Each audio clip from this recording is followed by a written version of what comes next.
I do believe in deep intuition, but I also think sometimes you could start becoming fearful. Like even after my water broke and the doula mentioned like, I said like what anything I should look out for, I texted her and she said, just make sure you're still feeling those movements. And then I'm like, wait, I haven't felt them move in a while. And I could see how you could start getting into a fearful mindset, which you don't want in birth. So having also the team come and do their little, I was in my bed and they were, she has a point of care ultrasound and checked in. And knowing everything was good just really allowed me to feel really safe and comfortable. And I think that's a big part of why things unfolded so seamlessly.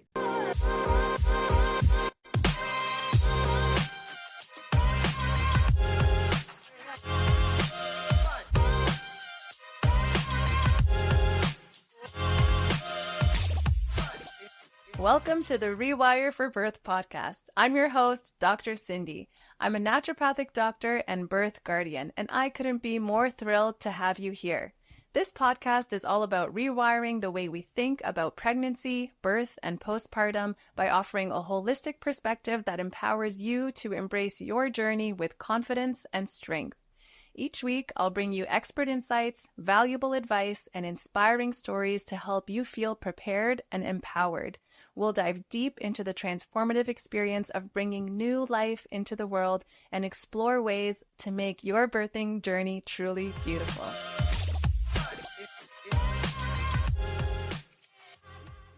Please remember that although Cindy is a naturopathic doctor, she is not your naturopathic doctor. This information is made available to you for educational and informational purposes only and should never be used as a substitute for medical advice. Please see rewireforbirth.com/disclaimer for details. Today on the podcast, I am joined by Rivka Levin, a wife, mother of 3, including twins, podcast enthusiast, and curious challenger of the mainstream and status quo. Rivka is here alongside my guest co-host, Fadwah Halaby, certified nurse midwife and founder of Midwife360, who had the privilege of attending the home birth of Rivka's twins. In this episode, we dive into Rivka's powerful journey through pregnancy, birth, and early motherhood, exploring what it looked like to trust her intuition, to question conventional narratives, and welcome her twins into the world at home. Whether you're expecting, a birth worker, or simply fascinated by stories that challenge the norm, this conversation is one you won't want to miss. And after we stopped recording, I really wish we kept recording, Rivka did mention a little snippet of her breastfeeding journey. And I want the listeners to hear what I wish we had on recording.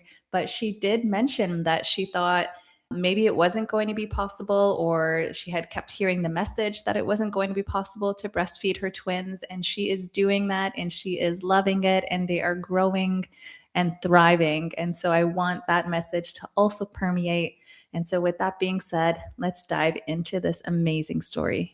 Okay, we have a very special podcast today. Not only is the incredible human Rivka Levin joining us with a beautiful story, but I also have a guest co-host today, Fadwah Halaby from Midwife360, and she was actually present during Rivka's home birth of her twins. And so we're going to get to hear different perspectives and how things unfolded. So I'm so excited for everyone to hear this. And I just want to say thank you so much to both of you for being here today. Thank you for having us. Yes. Hi. So as we get started, I want to hear Rivka I'm always so curious about the mindset of the mother who, first of all, hears that she's pregnant with twins.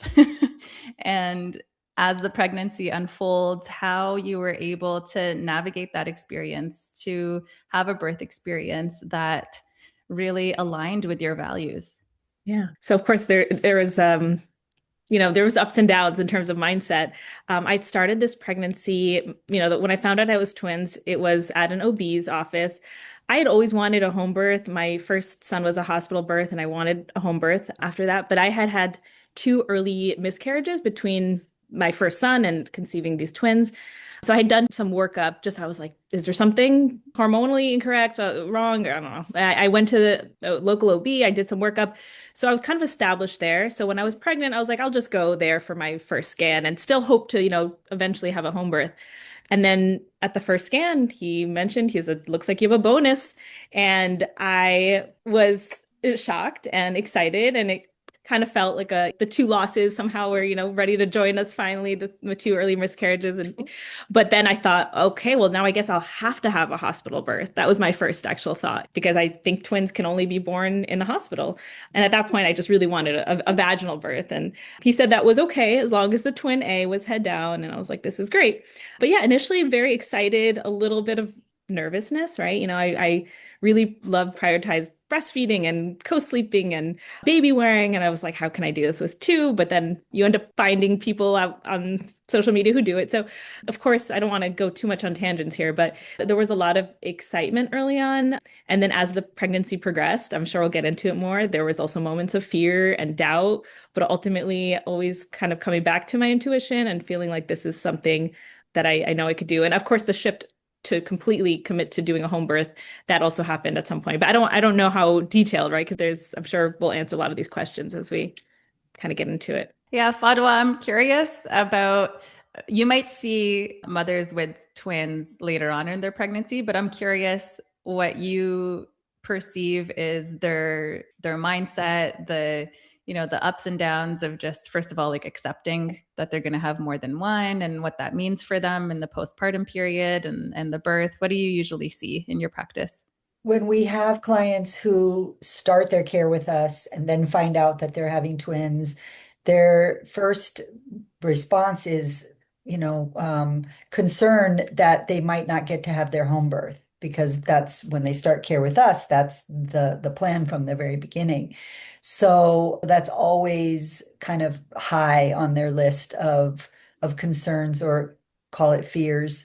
And they find out that yeah, we will do twins, but the situation has to be pretty normal. And it's important to get, some ultrasounds periodically throughout the care. And some women have more, some have less. Some situations require more, others you can do less and it's fine. And that confirms or contradicts the ability to be able to have a home birth as the pregnancy progresses. So there definitely is, like Rivka's initial response, I think is very common, can I do this? Am I going to be able to baby wear? Am I going to be able to breastfeed two babies? Because Mhm. sometimes one is hard enough. Yeah. And just so the listeners are aware, Rivka currently has both babies on her right now. And we're just crossing our fingers that they'll cooperate with us. And Rivka, I'm really curious, like as the pregnancy unfolded and progressed, was there anything that you were concerned about? Were there any health concerns that came up? There was never any health concerns. The only thing that I would say was somewhat of a quote complication is I did technically have gestational diabetes, but it really wasn't in actuality. My fasting, my levels were always great. I had really missed it. After having 100 grams of glucose, my body just didn't respond quite quick enough. And I really missed the cutoff by like a point. But, and that was a concern as well. But Fadwa always like abated my fears. And she was like, as long, I thought that was okay, I'm out, and she was like, no, as long as you're well managed and we'll obviously, we'll test. And then it was just a non-issue. It really wasn't. I mean, in real life, the way my numbers were perfect, but there really weren't ever any complications. And that was what was so confusing when they kept recommending the standard, either induction or C-section by this time. And it has to be in the OR. And I'm like, everything's healthy. Everything's perfect. Like, why are we complicating it really? And yeah, so there really wasn't anything. And this was a mono di pregnancy, which is considered a high risk twin type compared to the di, the separate sacs and separate placentas. And Mm-hmm, mm-hmm. so they do, Okay. sorry, yeah, they do monitor for extra things in this type of pregnancy. And I'm sure Fadwa could speak to that as well, that don't Yeah, I'd occur like to speak maternal. to the gestational diabetes component. It was a twin mom that I had prior to Rivka that shared with me some studies that showed that with twin pregnancies, they're considering actually adjusting the sugar levels that are normal for a twin pregnancy compared to a singleton pregnancy because it's thought that the body does need to have like a higher level of glucose to get the proper amount to the babies because you're growing two. And so it's not uncommon for a twin mom to fail the glucose screening test and potentially the diagnostic test for gestational diabetes. But as Rivka mentioned, she really had an impeccable diet and she did the testing. She got an at-home monitor and she did the fasting and the hour after meals. She kept track of her food. And really, when she was testing herself with her actual diet, her numbers were great.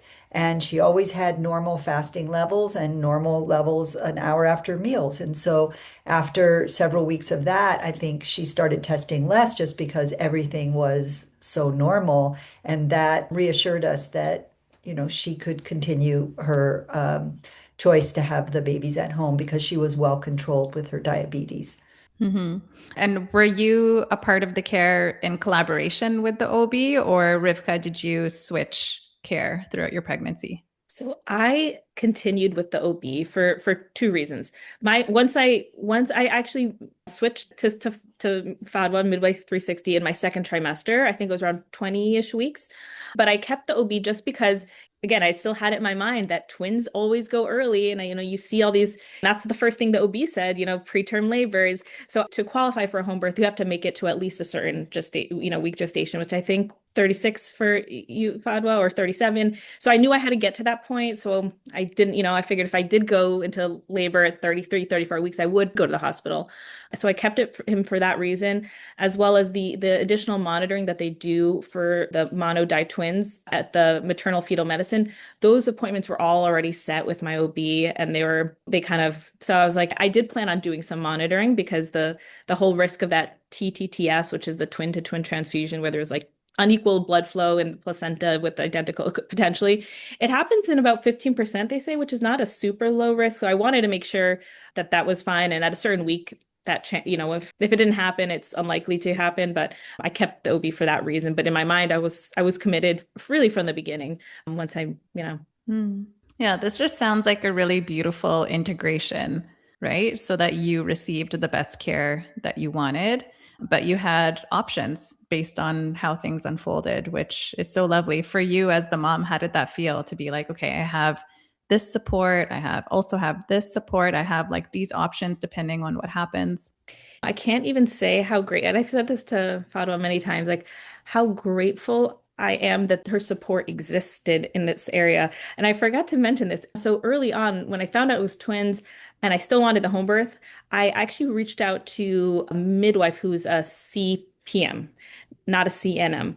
And I asked her, I was like, hey, I have twins. Would you, and it was someone I was in contact with previously when I had my losses, and so it didn't work out. But she was said, "Oh, we're not able to attend per my license. Unfortunately, we're not able to attend twin births which is annoying." And so I thought it wasn't allowed in general. And then there was someone I followed in social media who had twins, who I knew lived in Florida.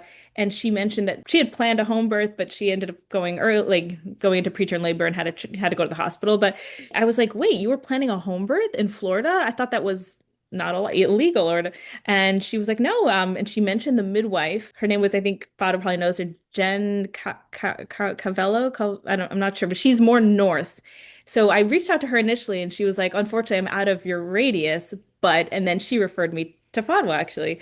And I'm just so grateful to know that that support even existed because I mean, there are women who choose to do it unassisted with twins, and I think that's incredible if that's something that in your guts is your path. But I really did feel like I wanted the support, and if I didn't have that in the home setting, unfortunately, I would have had. Shouldn't say had. I would have gone. I would have made that choice probably to birth in the hospital, and I would have had an unnecessary C-section. Which, knowing how everything turned out, it's just it would have been a shame to have to Mhm. go down that path.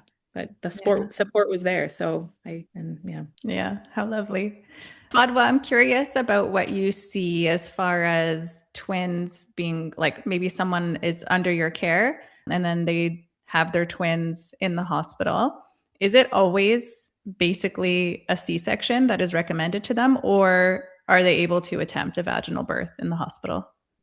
I think that more and more doctors are allowing the vaginal birth as long as baby A is head down. Like they're really, really afraid or against the breech for the first baby, which it doesn't make a whole lot of sense to me as a breech provider.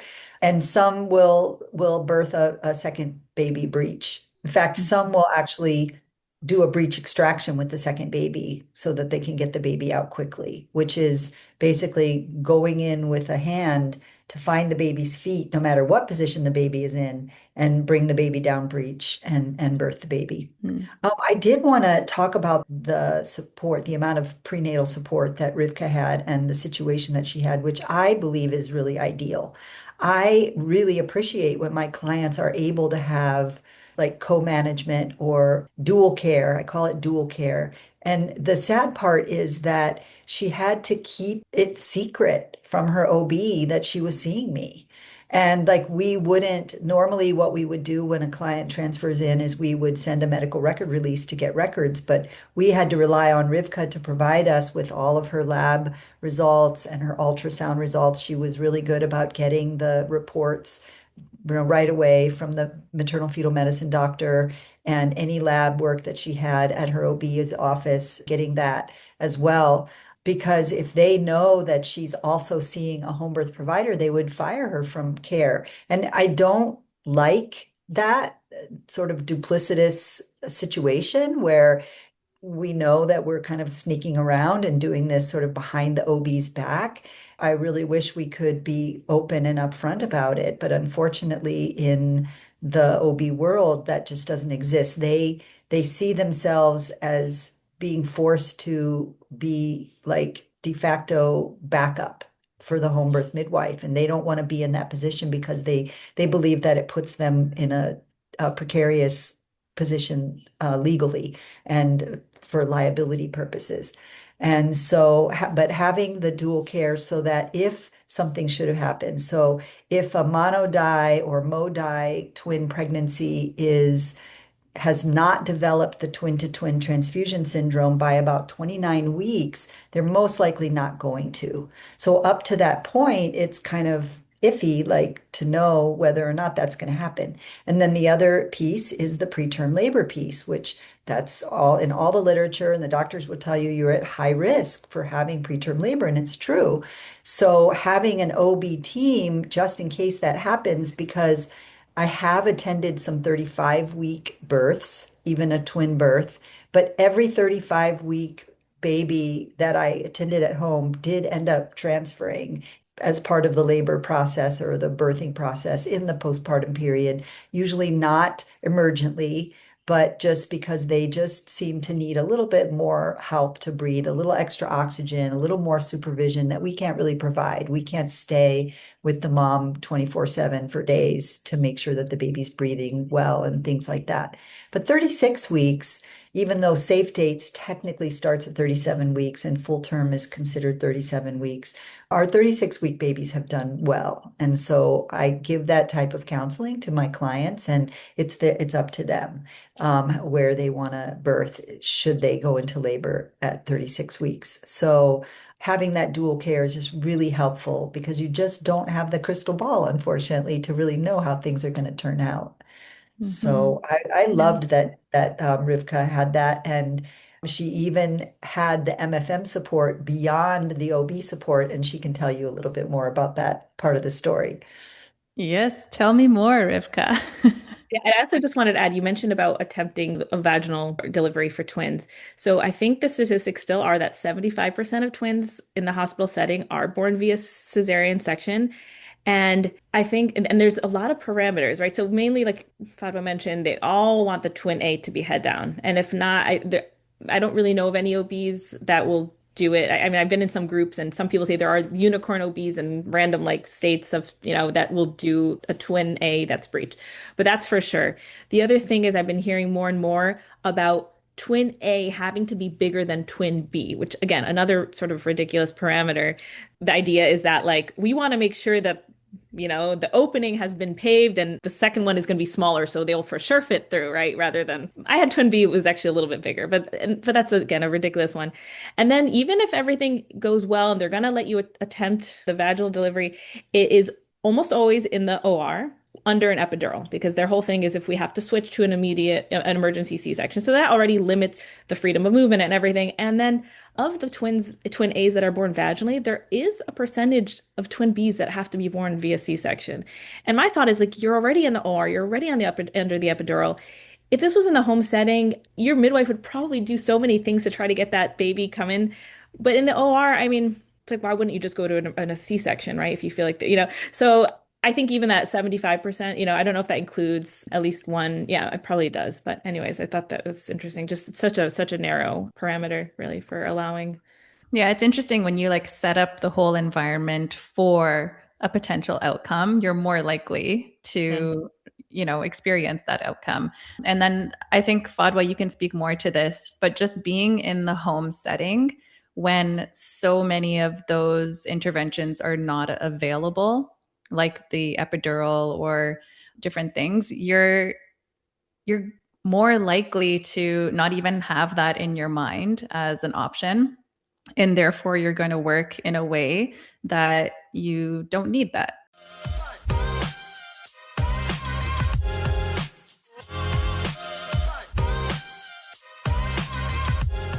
If you're listening to this podcast, you're already taking radical responsibility for the birth experience you truly desire. The problem is, most birth preparation still focuses on information instead of preparing your nervous system for the intensity of birth itself. Because when intensity rises, your body doesn't follow a plan, it follows what's already wired. Think about a ski hill, or a snowboarding hill in my case. Once the tracks are carved into the snow, your skis or snowboard almost automatically follow them, even if you're trying to go a different way. Your nervous system works the same way. If your system is wired for tension, fear, or bracing, even at the subconscious level, that's the track your body will follow in birth. Not because something is wrong, but because that's what's familiar. Rewire for Birth helps you lay down new tracks. Through a neurophysiology-informed approach, you're training your body-mind to create pathways of safety, regulation, and trust so that when intensity builds, your system naturally follows those instead. Inside the program, you'll learn how to rewire your nervous system for birth, release stored fear and conditioning, especially that good girl conditioning, understand how birth unfolds in your body so you can work with it instead of against it, and stay connected to yourself, to your voice, and your power when it matters most. Because birth leaves a lasting imprint. And when that imprint is rooted in love, safety, and trust, it shapes how you enter motherhood and how your family grows. If you're preparing for birth and want to create new tracks, not rely on old ones, you can learn more at rewireforbirth.com or simply click the link in the show notes. I'll see you in there, mama.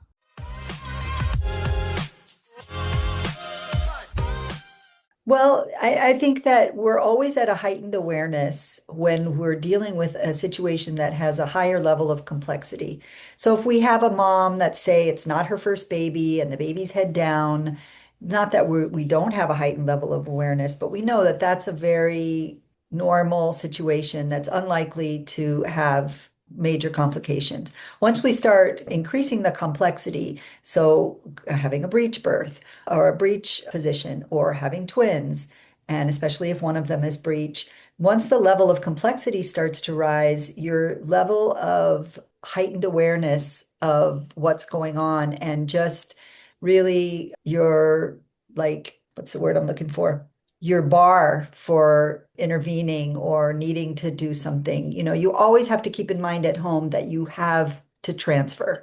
Like that's it's not the OR is not down the hall, or you're not in the OR, right? There's different levels in the hospital. And so you just have that in the back of your mind all the time. And so listening to heart tones and just having sort of a general picture of the overall situation and mom's vitals and just everything, it's very, very important. And so the level of heightened awareness is really there when you're in a situation at home that has a higher level of complexity. So it's funny, the whole twin A being bigger than twin B. I think most of my twins, or many of them, the second baby was bigger and it was never a problem. So I feel like sometimes they're just looking for little to sort of hook onto to say that there's higher risk and go to that cesarean, which is what they know, which it blows me away because that's also risky. You're also in adding risk to the situation and to future situations. And so it's not as safe and low risk as they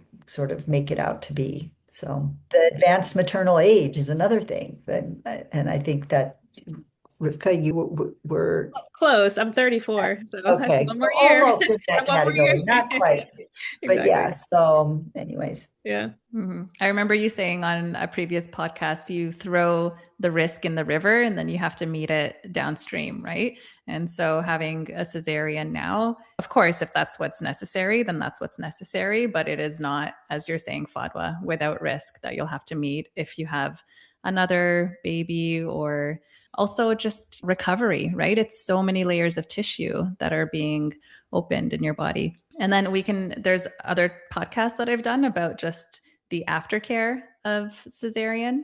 And it really, truly is mind blowing the lack of aftercare that exists for women who have to experience a C section and then have a newborn to take care of in that period. So, anyways, we've done podcasts on that, but it's just another thing to consider in this situation. So, Rivka, I'm really curious about as you got closer to being at full term, how things began to unfold. How did the birth go? Yeah. So as I started getting closer, first again, you have it in your mind that I'm more likely, there's a higher baseline risk for early, preterm or early labor. So you still think you're going to go by 37 weeks or and then I actually joined this Facebook group called Birthing Multiples Naturally, which was incredible. It's an international group, so it had over 7,000 members. And I would just see, first of all, story after story of successful home births, twin home births, some people who chose unassisted births, and so many of these women who were healthy were going full term or beyond. There are people who were going 41 and 5 days with twins and just, really so I was like, I need to get this out of my brain that I'm gonna go by a certain date. And I think that really helped. And I really tried I figured maybe accumulation of all these little micro decisions would help me get this easy home birth. So I walked my 10,000 steps a day. I was really good about protein and I just didn't even want to have like the treat like of a croissant with my son at the bakery. I was like, I'm really just going to hold off on these things for now and really try to just be as healthy as possible.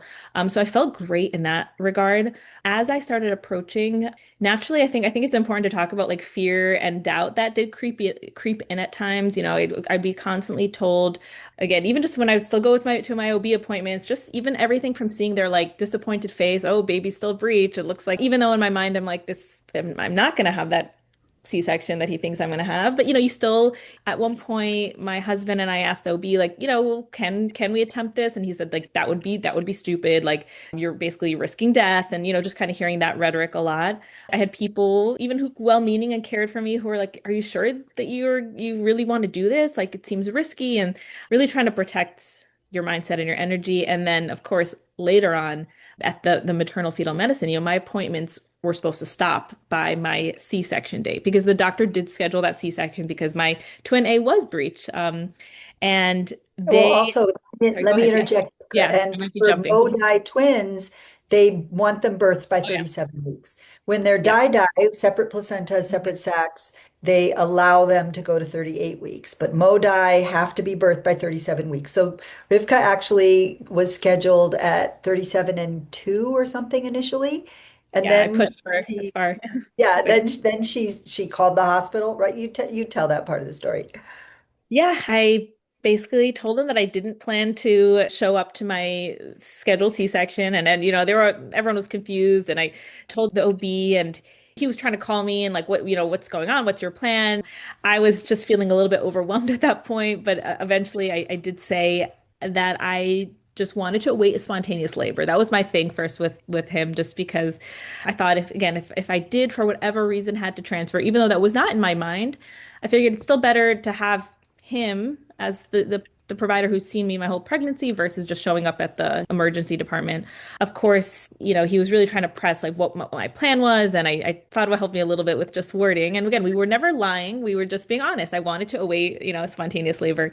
And then you So got a second C-section date, yes, right? they kept pushing it a little bit, which again, to his credit, I was happy that he was still willing to kind of support. I don't know, maybe if there was ulterior motive or something, like he had to like the hospital like wants him to, I don't know, but I did have another date that again, then I canceled that one. But the maternal fetal medicine appointments were done at a certain point when they wanted me to deliver. So I had scheduled another one, kind of under the radar. Like, the person at the front desk didn't really know. Like, they saw that my appointments ended, but they just figured, oh, maybe she's still, they don't really know. So I scheduled another one, and I did want to do some monitoring. And this is something that I think is a little bit, so again, things that people scare you about is a higher baseline risk of stillbirth after a certain point, especially again with the mono die because of this shared placenta. And again, whether this is true or not, it did make me a little bit concerned. Think that my appointments ended at 37 weeks and I could potentially go to 40 weeks, and that would be, a couple weeks with no monitoring. And I do believe in turning inward and listening to your intuition, but I felt more comfortable with a little bit of monitoring at that point. So I snuck in another appointment, and then I tried to get another one in, because and then that's when I kind of got I won't say bombarded by the MFM. I'd finished my scan, and the ultra tech, the ultrasound tech usually sends over the results. The attending physician approves it, and then they're like, you can go, essentially. So she's like, just wait here because I need to send over the results. And then she was like, well, she wants you to wait here. And I was like, oh gosh, I know what this is gonna be. Ironically, it was a woman attending that was really cruel to me that time. There were some male attendings who actually kind of told my plan, and they were like, it's your choice. You don't recommend it. There is risk, but ultimately, you do have a choice. You could continue to schedule these appointments, and we think it's probably wise to do so." But she came in and she was just like, just had this face of just, she's like, "What is your plan?" And I was like, "Well, my plan is to await, spontaneous labor."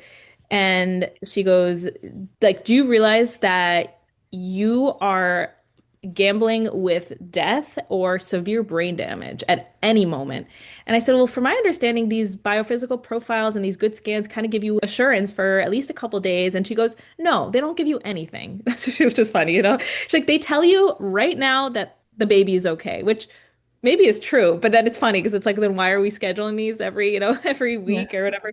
And then she told me that she said, "It is insulting to my expertise that you would do something basically so stupid." And at that point, and she said, you are not going to be scheduled for any further scans. And I don't know how she was able to make that decision, but I figured, you know what? I guess that's it. And I thought it was sad because you would think at least they would want that, like, well, at least you should continue to do some surveillance till delivery.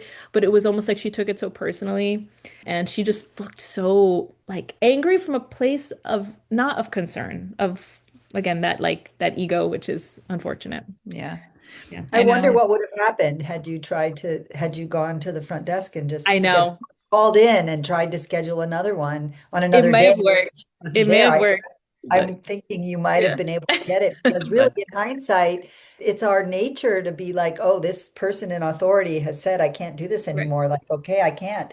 But right. really, maybe you could. So that was at 38 weeks. Yeah.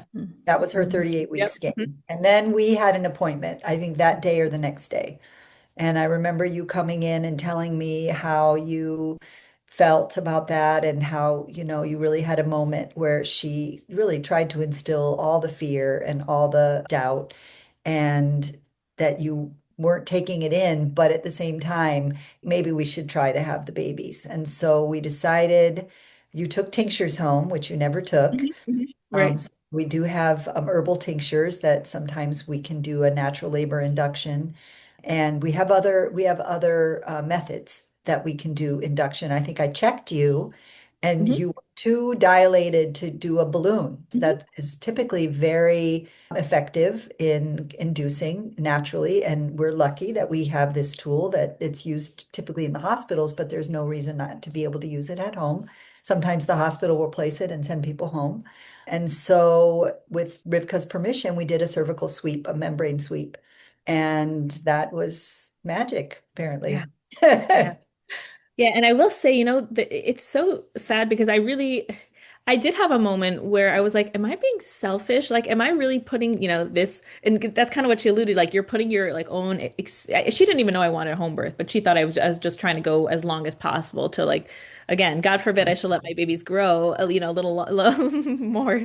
But I did have moments, I'm like, am I putting this like my own experience ahead of, and I was like, no, that's ridiculous. Like, of course I wouldn't like, if there was any indication or reason to go get the cesarean section, I would do it in a heartbeat. But there was nothing. There was never any moment. They never got the TTTS. They never had the TAPS, and they never had the growth discordance. Everything was perfect.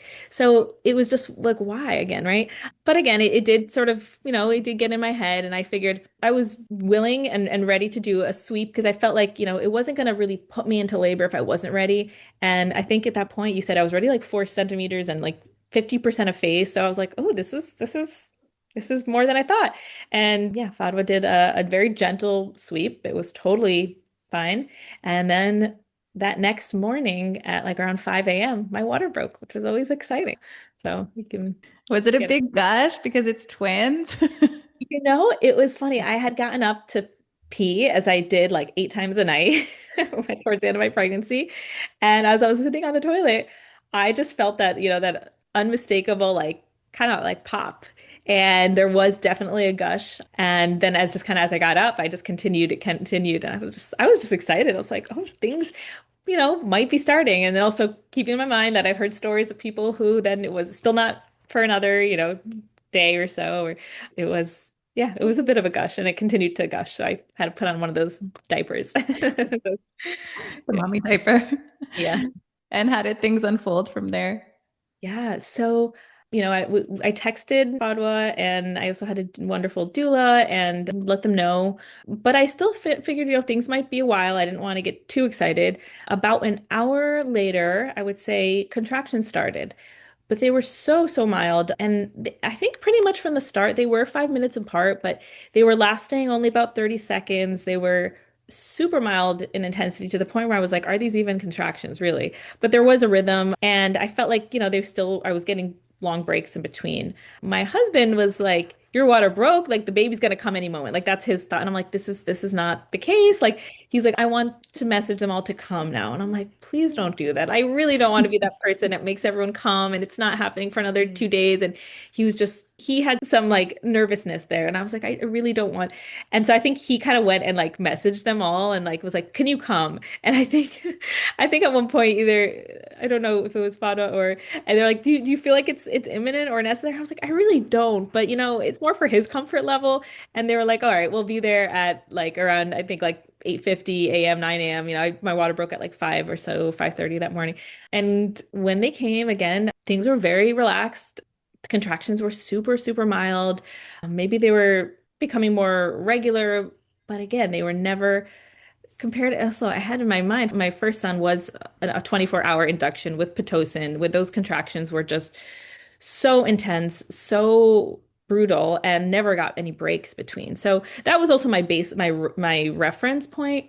But still, even if without that, this was a completely different experience that they were just so not painful. At one point, as I think this was about 2 hours or so before I ended up delivering, and I actually have a really funny photo.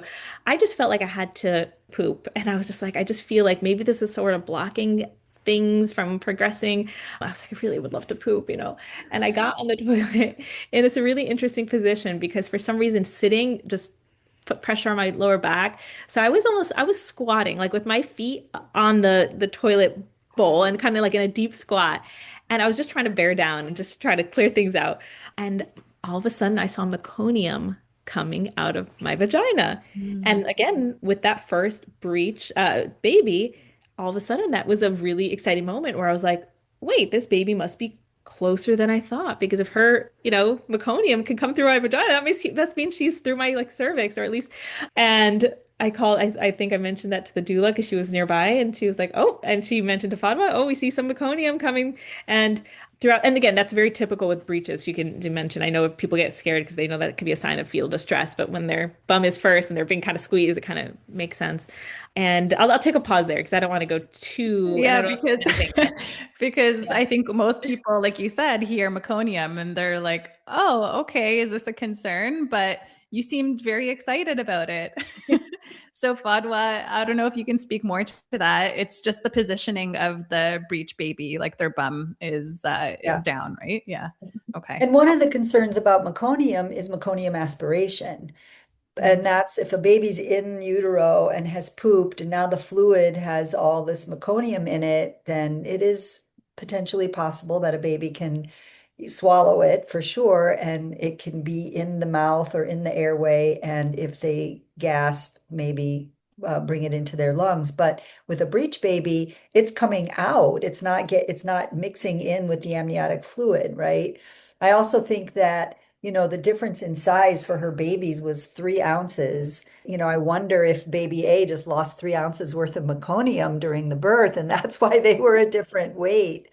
I wanted to just go back just a little bit to talk about the comment that the MFM made about the ultrasound and how it really doesn't give you reassurance. And that is just blatantly not true. And it's really unfortunate that she was, saying these things to Rivka to really, I think, try to scare her into, I don't know what, going straight to the hospital for a C-section. But the biophysical profile that they do with the ultrasounds, usually they start doing biophysical profiles around 32 weeks or so when they're doing the ultrasounds.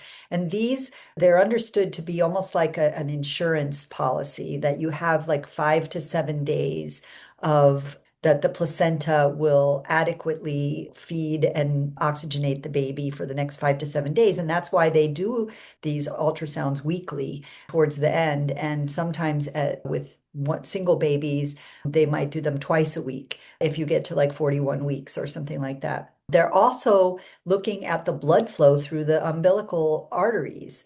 And if that blood flow is not restricted, we know that the babies they're getting nourished adequately, they're getting oxygenated adequately, and there's really no concerns for immediate birth. And this was the case for her every single ultrasound that she was getting. So for that doctor to say that it's not reassuring or whatever, it doesn't really matter, it just doesn't make sense.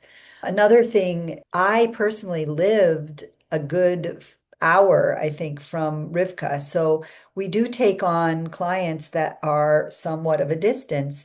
A lot of times in these type of more complex situations where it's harder for someone to find a midwife to support them for a home birth, people are willing to travel a little farther for that support and care. But that adds another layer of complexity to the whole birthing process. So when she reached out at 5 in the morning that her water broke, I'm on high alert now and knowing, okay, this is 5 a.m. on a weekday, it's going to be rush hour pretty soon, and that's going to add time to the travel. We really have to be wise about how, I don't like to just show up. This is their home, and I feel like it's important to be invited when they're ready for the midwife to come. But every now and then I'll get an intuition that, I probably like, let me just go be in the area or something like that.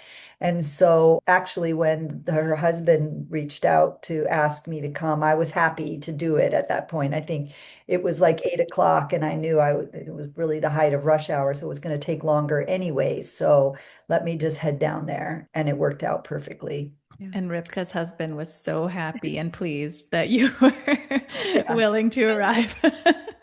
But that's also a part of it, right? Like him being reassured is also going to add that level of calm energy into the space. So I'm glad that his needs were also met at that time.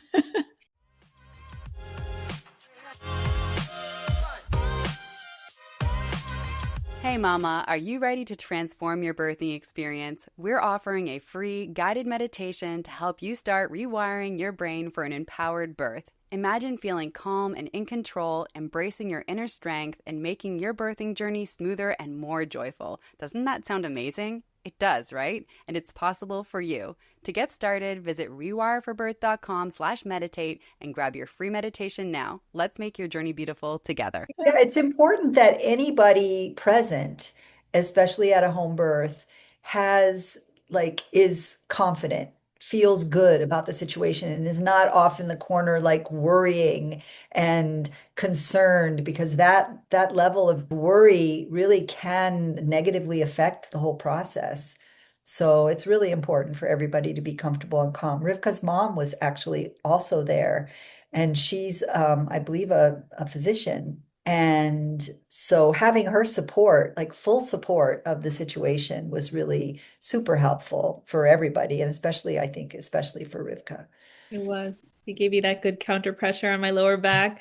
And she is someone who also, she had it initially, and maybe even till the end, a different opinion in the sense that she probably, if I said, Mom, what do you want me to do? Or she would never do this, but she probably would say initially, like, I think the hospital is the safest place. But when she knew that this was my choice and my decision, and I wasn't going to change my mind unless there was a reason to, she really fully supported. And she never, I mean, she asked questions, what if, this, what is the plan? But never in any way of like, never any fear mongering, and never like, well, this is going to be on you if something bad, like she's just not like that. And I think that would be, so she was a really nice, wonderful presence. Nothing like having your own mommy, at your birth, which is so nice. And she actually was in the tub with me a little, like she was sitting on the edge and her legs were in the tub. And I actually, when I pushed the breech, I was leaning back on her in this very interesting position where I was kind of, yeah, leaning back with my legs, almost like not back bend, but like almost like a tabletop back kind of,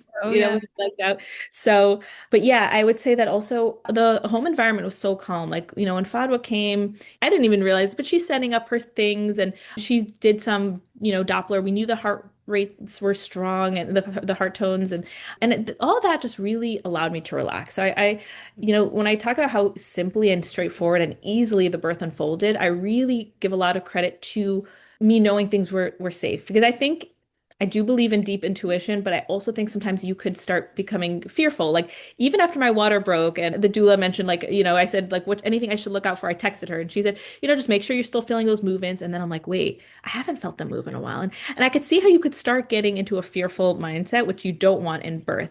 So having also the team come and do their little, I was in my bed and they were, she has a point of care ultrasound and checked in. I knew knowing everything was good just really allowed me to feel really safe and comfortable. And I think that's a big part of why things unfolded so seamlessly. Absolutely. Yeah, you having whatever you need to get that sense of, I want to say security. It is kind of like you feel secure enough to relax. You feel secure enough to surrender in the moment. And for some women, it might be like their partner. For some women, it might be the Doppler, right? Like whatever that is, to be able to allow you to surrender to whatever is unfolding. And so we were at where you were on the toilet and you saw meconium. Yeah. So And what happened from there? I think pretty soon after I think they're like, okay, well, let's start filling the tub because, that baby must be somewhat close. So they started filling the tub and that felt so good. Like just getting in that hot water. I just wanted it hotter and hotter, like warm, just because like I was getting some lower back pressure or, back labor as they might call it. But really the whole time it was so manageable because I was getting breaks between contractions. The intensity was never to the point where I was like, I need to like that was never like, it never got that intense. And they never felt like they lasted all that. Yeah, go ahead. Yeah, sorry. Interject. So Yeah. after you were on the toilet, so when I first got there, we listened to the babies and we looked with the ultrasound, but because her water was broken, I didn't check her. We want to minimize checking when you have water broken because you don't know how long it's going to take and you don't want to increase risk of infection. But after we started to see the meconium, you went to the bed and you wanted me to check you, I think is what Mhm. happened. And I determined that it felt like you were completely dilated or very close to that. And that's where, so we decided it was time to get into the tub. Mhm. And Yeah. then you came downstairs, we got the tub ready, you came down and you got in it. And And it felt so good. And they were just filling it up. And pretty soon after, I mean, not so long after, I kind of felt, I was going to start pushing. And it almost was like, almost like gaslighting myself. Like, is this like, am I forcing this? Because I don't feel like things are unbearable. Like, I don't feel like I'm at that point. And all of a sudden, just started like, I guess, bearing down and really kind of pushing. And when I say bearing down, I don't know, because I know some people are like, my face, if you see the video, I was kind of, but no one was coaching me. My face does look like I was like, but I was focusing and I was pushing. And pretty soon after I was for my my first baby who was breech, I, for some reason, got into this position where I was leaning back on my mom. Again, she was sitting on the edge of the tub with her legs inside, and I was just had my elbows on her knees, and my body was kind of out again, sort of like a tabletop. And for some reason, that just felt right. And no one told me to turn, to flip, to change, And ironically, like the water wasn't not ironically, but the water was not that filled up at that point, which is, you might want to talk about the video afterwards, but it was just things started happening quickly. The water was filled actually, and I could have been submerged in there, but for some reason, the way I wanted to push, I didn't realize my bum was in the water, but a little bit above, and So your mom was it using was her knees to do the squeezing. So that right, hip squeezing, I don't know if right. you That's remember why. that from your own births or Yes, whatever, thank you. Cindy, or other births you may have been at, but the hip Yeah. squeezing is no joke, and it takes a lot of strength. It takes a lot of upper body strength. I don't really have it. I can't really provide. I'm always enlisting the dads to come and do that. But with your knees, you can really squeeze Yeah. hard. And so her mom was really, her husband actually had left to do prayers, right? Is Yes, that he did. happening? So, Yeah. because we thought this was going to take a while, whatever. So her mom was really helping her doing the hands-on stuff, and so the hip squeezes also for her would have taken, I think, too much upper body strength. So she was sitting on the edge of the tub and using her knees, and that's why Rivka was kind of up out of the water a little bit, so that she had her hips at the level of her mom's knees. And, when I look at the video, in the moment, I didn't realize that her vagina wasn't completely submerged in the water. And it wasn't until I watched the video later that I saw, and people were making all kinds of comments about that because it's not ideal. When you have a baby in the water, you really want to be in the water. You're either in the water or you're out of the water. And Rivka was like right at the level of the water. But if you see the video, the baby came so quickly that, and I think because the baby was face down, that the face really was born in water and the baby just went into the water. So there wasn't a moment of being exposed to air, which is the danger. The trigeminal nerve being exposed to air is what causes the baby to stimulate the breathing. And so I really believe that didn't happen. Baby slid right into the water, and then we brought her out and she transitioned beautifully, but it happened so fast. And it was not the typical, usually the mom is standing, squatting, kneeling, and the midwife is behind.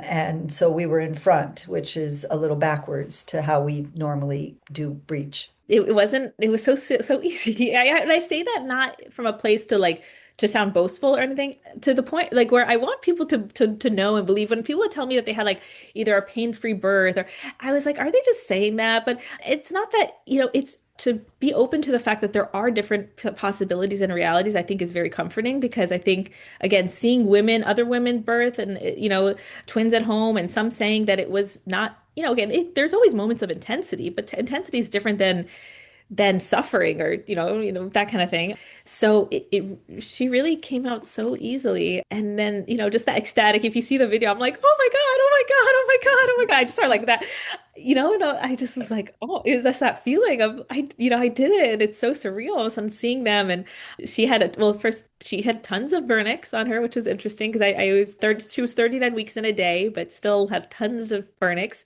And then I had a little bit of a nice break between, contractions, which can happen between twin A and twin B, and we just kind of got to hold her. Cord was short, so I couldn't really bring her up to the breast, but kind of holding her low by my belly. And I think about 20 minutes later, I started feeling, the urge to push for baby B. Am I missing anything in between there? No, that's pretty clear. I had her stand so I could attempt to look with the ultrasound to see the position of B. We wanted to make sure that B was in a good position, but baby was so low, baby had dropped right into the pelvis that we really couldn't even see her head. and heart tones were great. So there was that moment between A and B where you really have to focus on B and know that B is okay because the placenta can come away or, different things can happen that can be dangerous for B that can make you think that you need to birth B very quickly. Although she came 20 minutes is pretty fast and that the birth times are 20 minutes apart. So you had felt that urge to push. And then this time you were squatting in the water. By now, her husband had gotten home. And he didn't even he rushed in the door and didn't even see the baby in her arms initially. And then when he realized that she was holding a baby, he was just ecstatic and so surprised. So then he took over holding because the cord was so short. And as if possible, we don't cut the cord. We delay cord even with twins as long as we can. So Yeah, and that that's another nice interesting point because there's also some debate about immediate cord cutting and clamping of specifically of the mono die because some people say and or there's some about this acute TTTS where basically it can happen at any point, and even in delivery or birthing process, if you don't immediately clamp and cut twin A, there could be some of that unequal distribution of blood or something that happens even then. So I've seen some people who had twin home births, read some stories, and said that their midwives recommended immediate cutting, and I actually had done also a consultation with Dr. Stu. I asked him about that. And he said, again, it's just the benefits of the delayed cord clamping outweigh any minute risk of that even happening, which again seems so unlikely if you have not developed it at this point. So we decided to keep them attached. So it was really nice to see that. And yeah, so I started feeling that urge to push for twin B, and I was fully submerged at that point. It was very cool because I started pushing and I felt the bag of waters pop kind of as, no one could see it, but I actually felt that sensation, which was really cool. I felt it bulge and pop in water, if that, So makes sense. cool. Yeah. And then pretty soon after, she was head down and she came out very easily as well. Yeah, really no complication, no issue. Wow. Wow. And then yeah, this placenta actually came I think it was about 40 minutes after, and Fadwa did assist with that. So this is what I was gonna say also with the twin B. So I felt the whole time so comfortable and with everything. They do say that if there is a twin that's going to be more complicated, it's often that twin B. So I really felt like when she really very quickly and seamlessly identified the heart tone moving was moved down, and I was like, oh wow, this baby again gave me that peace of mind. I was still so in the birth process, but you're still you're aware of what's going on, and I just felt okay, this is great. And then the placenta did require a little bit of assistance, and she'll speak to that, but the other risk that people say a lot of times with potentially with twins is the potential for the postpartum hemorrhage, which is there is a higher baseline risk, and the longer I think you wait between that delivery, you do want the placenta to come within a reasonable time. There was never a rush, but yeah, Fatima did assist with that actually. So I don't know if you want to Yeah, mention. the placenta was born actually only 11 minutes after the second baby. And we do sort of a modified active management of the third stage. In the hospital, they're giving Pitocin and pulling the placenta out right away, massaging the uterus. We don't do Pitocin unless we need to, or the mom has a significant history. But we do attempt to birth the placenta quickly. The quicker that you have the placenta, the less likely the mom is going to have extensive bleeding. And so Rivka allowed me to go in and just really get the placenta out. And so it was a manual removal. It was intact, it was normal, and she really ultimately had less bleeding than a lot of women have with one baby. And so we were happy to see that too, because it's another complication that can happen with twins you have to be alert to. And we ended up not giving any postpartum medications, I'm pretty sure. Do you remember getting any Yeah, Pitocin or no, anything like no, that? there was nothing at So, all. Yeah, it's actually well, funny. I saw one comment on a video that said when both twins were born, there's no blood in the water. I didn't, and I actually saw a comment that said there's no blood in the water. This is AI. This must be AI. Of course, blood did come after the I did not placenta see was that. born. Yeah, so I think That's some people funny. don't know that you could have there's no blood in the water necessarily after, the babies are born. There was no bleeding. When the placenta detached. Yes, there is some bleeding, and of course they were able to assess how much based on just looking at the water. To me, the pictures look awesome. It looks like I'm in like a red wine bath. Like it looks cool, but they knew it was not. It looks like a lot to you, just to the untrained eye, but it wasn't. And I felt at no point dizzy. I never felt faint. I just was so energized and excited. Oh my gosh, We got you out of the amazing. tub though, right? Before the Yeah. placenta. Okay. No, no. The placenta, what do you mean, came out in the water and then we walked Water. out, you're Okay. saying? Yeah, you got it out in the water. And then we have actually a video of that too. Well, not the actual removal, but just the tub Yeah. and holding the placenta kind of in a bowl in the tub with like the babies attached, which is beautiful. Oh, wow. Wow. Yeah. So like a lotus birth, but with two babies Yeah, attached to except the that placenta. I think the lotus technically they don't ever cut. They let it sort of naturally like dry up and Yeah. detach. But yeah, we did have them both attached and then we did eventually clamp and cut them and but the cords were both like white and limp and just really they Yeah. got a lot of they got their blood. Oh my gosh. What a beautiful, incredible story. Not without its, challenges where you had to advocate for yourself and you really had to turn inward and just know that what you wanted was what you wanted, no matter what any health provider or anyone else around you was saying. And I think that's a really crucial part of the maturation process of the mother, right? Is to just really understand what you want and pull in the resources of people who align with that. And I know it's not always available, it's not always accessible, but I think your story really portrays the power of being able to have the proper support when you need it. And oh my goodness, congratulations, Rivka. What an amazing story. And I want to just add one thing because it really healed something in me that also persisted from my first birth.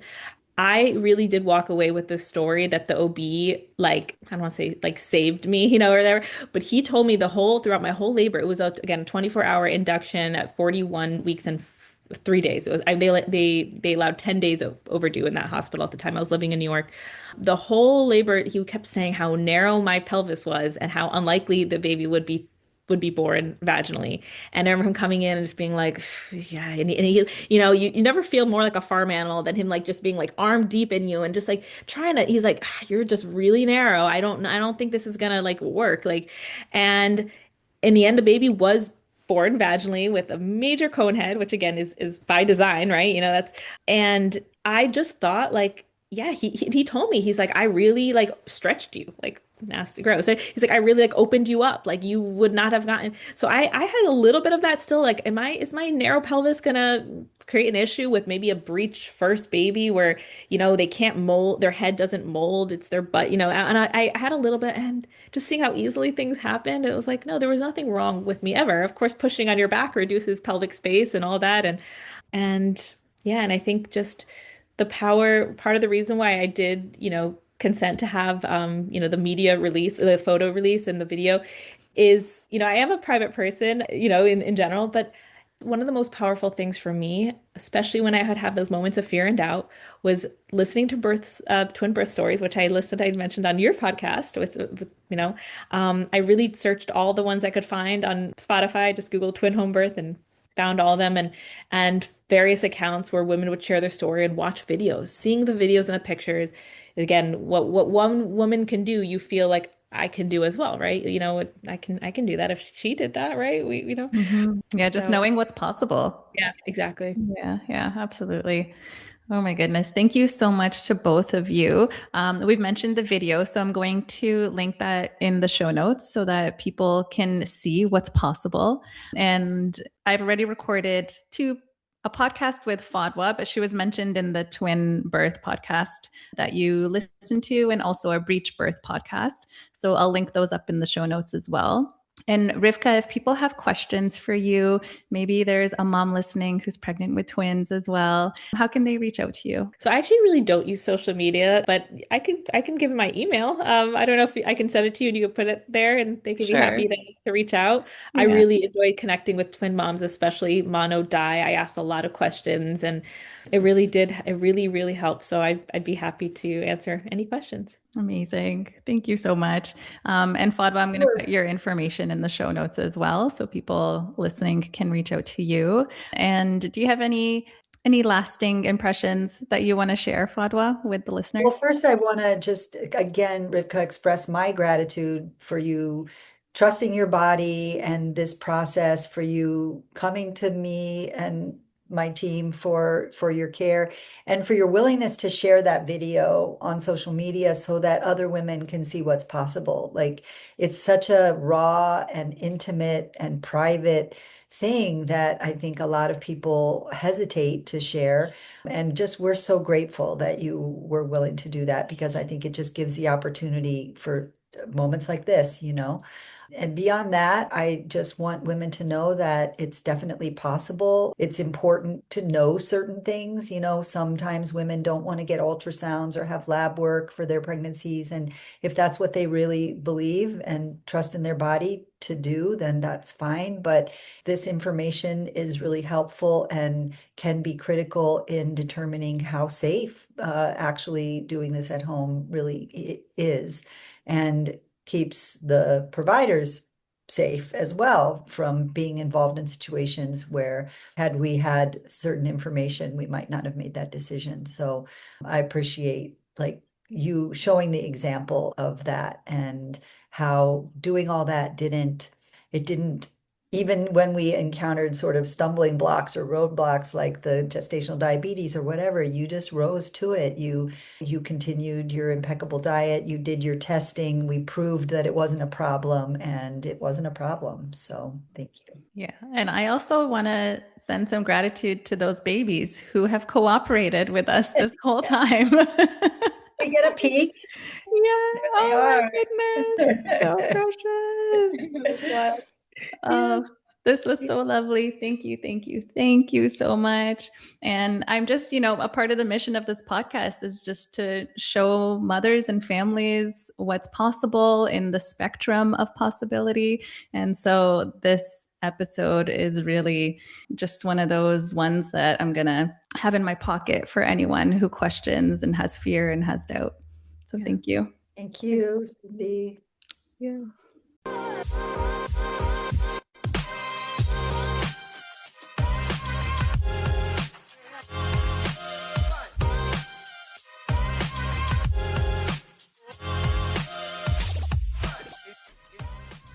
Thank you so much for joining us on today's episode of Rewire for Birth. We hope you found our discussion inspiring and empowering. If you enjoyed the episode, we would greatly appreciate it if you could leave us a review on your favorite podcast platform. Your reviews help us reach more listeners and spread the message of holistic, empowered birth experiences.